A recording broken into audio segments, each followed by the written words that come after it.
tangkis merupakan penyelamat wajah olahraga Indonesia di mata dunia. Bagaimana tidak? Setidaknya, setiap tahunnya kita selalu mendengar dan melihat prestasi-prestasi luar biasa yang ditorehkan oleh pebulu tangkis Indonesia. Tidak ada cabang olahraga lain yang paling berprestasi selain olahraga yang dimainkan menggunakan raket ini. Banyak sekali nama-nama pebulu tangkis Indonesia yang terkenal hingga ke mancanegara. Sebut saja seperti Rudi Hartono, Lim Swee King, Christian Hadinata, Alan Budi Kusuma, Susi Susanti, Taufik Hidayat, dan masih banyak lagi lainnya. Walaupun tidak terlalu dominan, lantas mengapa bulu tangkis Indonesia begitu maju dan kaya akan prestasi? Penasaran? Mari kita simak ulasannya. Pembinaan usia muda. Saya yakin bahwa Anda pernah melihat iklan di televisi, internet, ataupun koran yang menyatakan bahwa Jarum Foundation sedang mengadakan audisi umum beasiswa mencari bibit atlet bulu tangkis.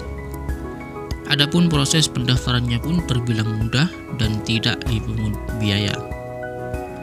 Tak hanya PB Jarum saja yang mencari bibit unggul bulu tangkis Indonesia, tetapi juga banyak klub yang memberikan beasiswa seperti sebut saja Jaya Raya, Eksis, Mutiara, Kardinal, dan masih banyak lagi lainnya.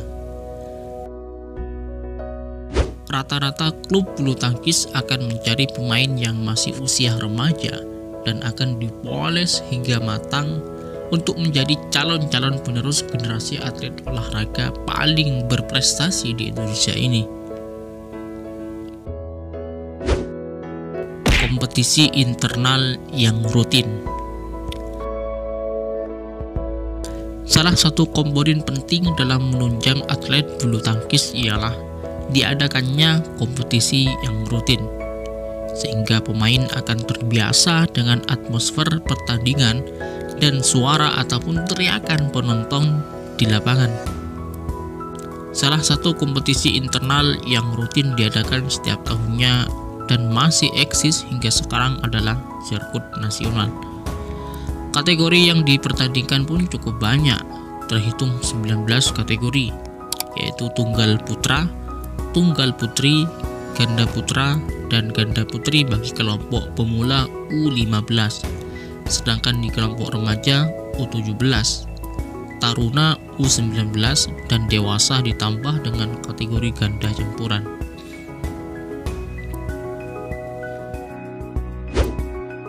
Memiliki role model yang jelas. Jika sudah besar, saya ingin menjadi atlet bulu tangkis seperti Susi Susanti.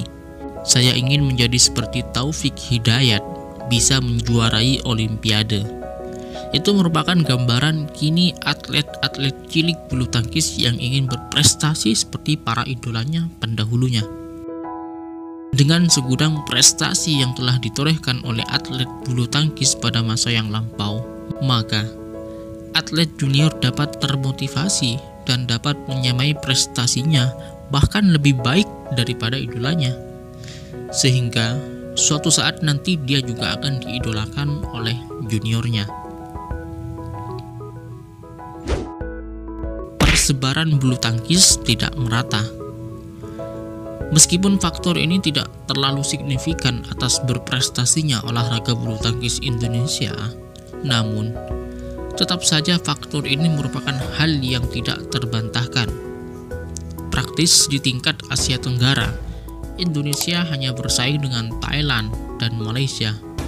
Di tingkat Asia, ditambah dengan Jepang, Cina, Korea Selatan, India, dan Cina Taipei.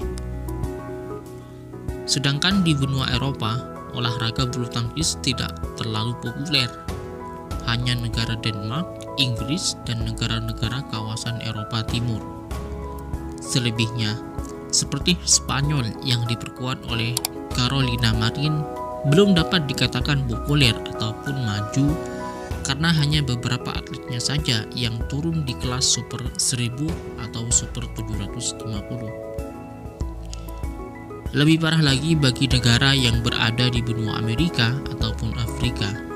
Sangat jarang atau bahkan tidak ada yang dapat turun di kompetisi kelas Super 1000 atau Super 750. Kita hanya mendengar atlet bulu tangkis di Amerika atau Afrika di ajang Olimpiade. Para atlet yang berada di dua benua tersebut kebanyakan masih bermain di kompetisi Super 300 atau ke bawahnya.